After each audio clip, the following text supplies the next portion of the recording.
I will be right back. Be right back. Thank you. It is such a joy and a privilege to be here. The image you see behind me was taken on Thanksgiving Day on San Julian Street in downtown Los Angeles. And the legend of San Julian is something out of an Athenian tragedy. After wanting to avoid a prophecy that he would murder his parents, him and his wife fled their city.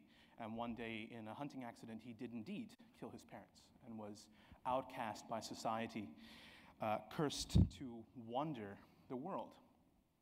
The prophecy says, well, the legend, says that he was cursed to sleep on many a hard bed and suffer many scornful words from passers-by. But one day, Julian picked himself up and he built a shelter on the side of the highway. And he gave food and warmth and clothing to other wanderers like himself. And one day, he encountered a man drowning in an icy cold lake, and this man happened to be a leper. And Julian pulled him out and he saved his life. Brought him back to his shelter, fed him all the food he had, stoked their own fire. His wife massaged away the leper's aches and pains, but the leper remained thankless because he was still shivering to death. And then Julian took off his cloak and wrapped this man and slept next to him, embracing him in his body heat and saving his life.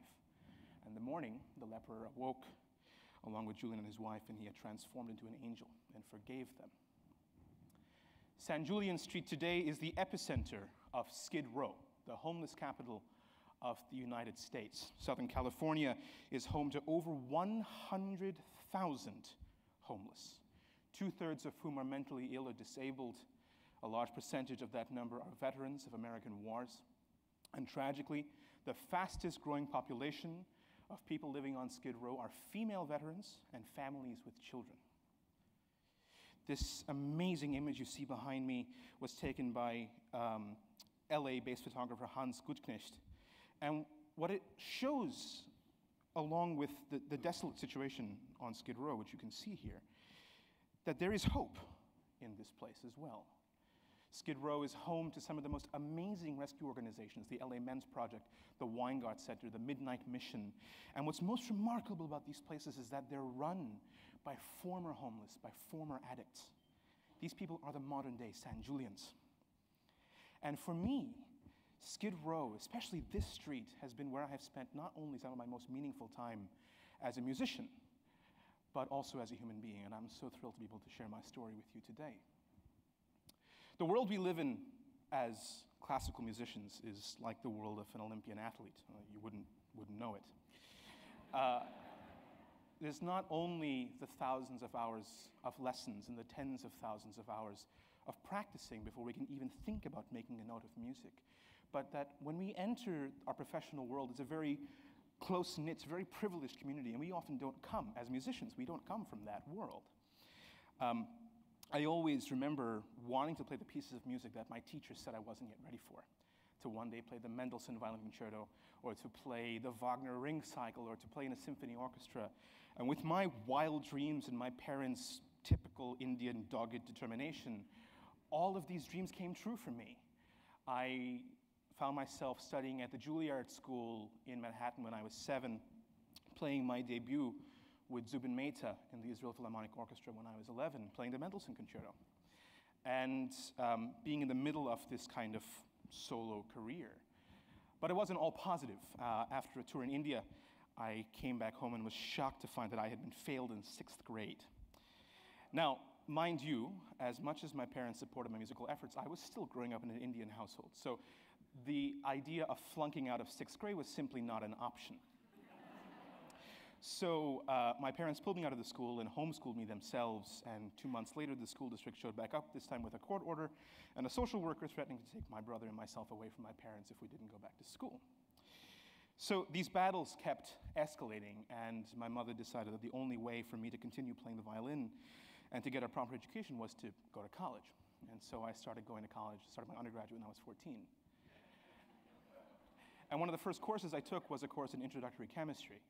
And a professor gave me an article about Paul Farmer, the doctor who went to Haiti to work with AIDS patients with TB. And immediately, I fell in love with medicine. I fell in love with stories of doctors like Paul Farmer and Rick Hodes, these kind of fearless men who go into places like Haiti and Ethiopia, working with kids with disfiguring cancers or with spinal TB. I wanted to become that kind of Red Cross doctor, that doctor without borders, working in the field. I also read V.S. Ramachandran's book on neuroscience called Phantoms in the Brain, and I had this new passion for neuroscience, and I pursued it all the way up to landing a research internship, studying Parkinson's disease at Harvard. But science was becoming this new language of my mind, the rider of the elephant. But the elephant, the language of my soul, was music. And I felt as if I had neglected, as if I had abandoned my mother tongue, as if I had abandoned my violin. And so after convincing my parents to let me study music for 2 more years, I decided to shoot for the impossible. And I auditioned for the renowned Los Angeles Philharmonic. And after 3 days of playing from behind a screen, I had landed my dream job in Hollywood. It was my first audition, and I was 19, and here I was in this new city, this new family of musicians, this new home for me. But one day I was driving through downtown LA, and I took a wrong turn. And I went a little bit further south, a little bit further east than I should have. And I saw this. I saw this at night, which is much more terrifying. Hundreds of tents, shopping carts, cardboard boxes, the detritus of society. Here was a world that had slipped out of our grasp. Here was a world forgotten by the rest of the world, and I felt like a hypocrite. I felt that if I ever had the propensity and the talent and the desire to truly help people, what the hell was I doing as a musician? I didn't have to go to Haiti or to Africa or to India. I was needed right there. I felt as if I had chosen music for my own selfish reasons. What was the purpose of all of this passion if there was a place like Skid Row 5 blocks away from Walt Disney Concert Hall? And later on that year, I met a man whose story is very well known to every one of us in this room. Nathaniel Ayers had studied at the Juilliard School as I had, but suffered a series of manic episodes and ended up living homeless in places like San Julian Street for nearly 30 years.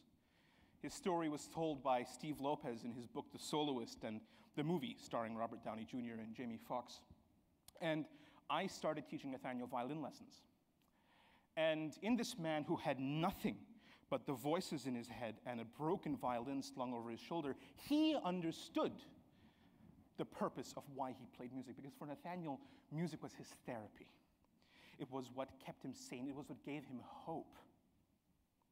And I started a series of escalating dares with Nathaniel. I told him that wherever he had his violin and wherever I had mine, I would play a lesson with him.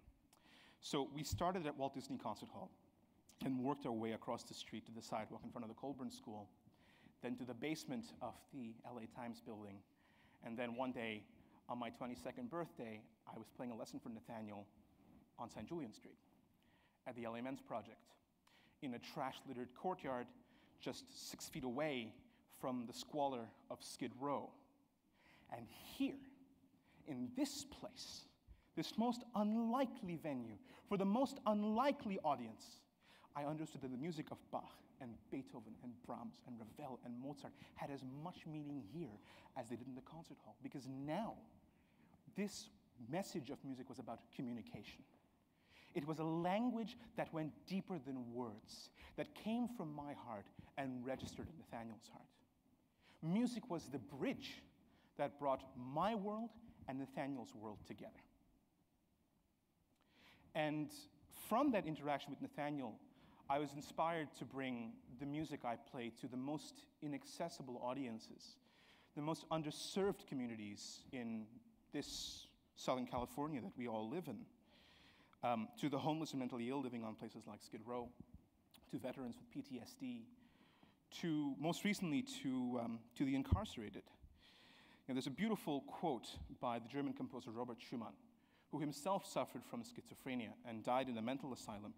Schumann said, "To bring light into the darkness of men's hearts, such is the duty of the artist."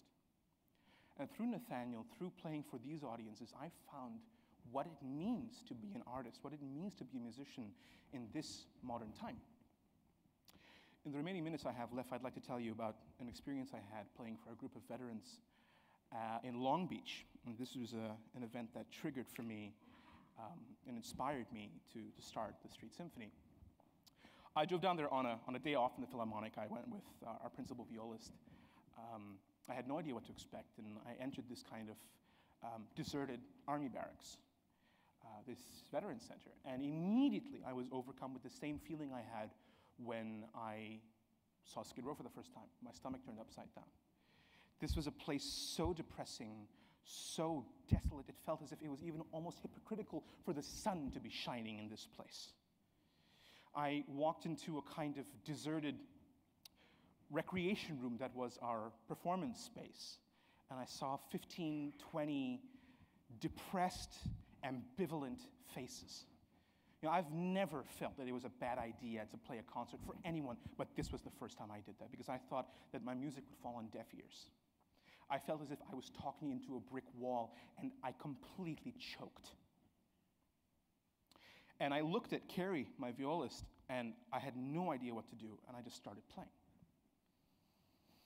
And we played Mozart and Bach and Reger, and I started to enjoy myself because this room had the perfect acoustics for the kind of music that we play.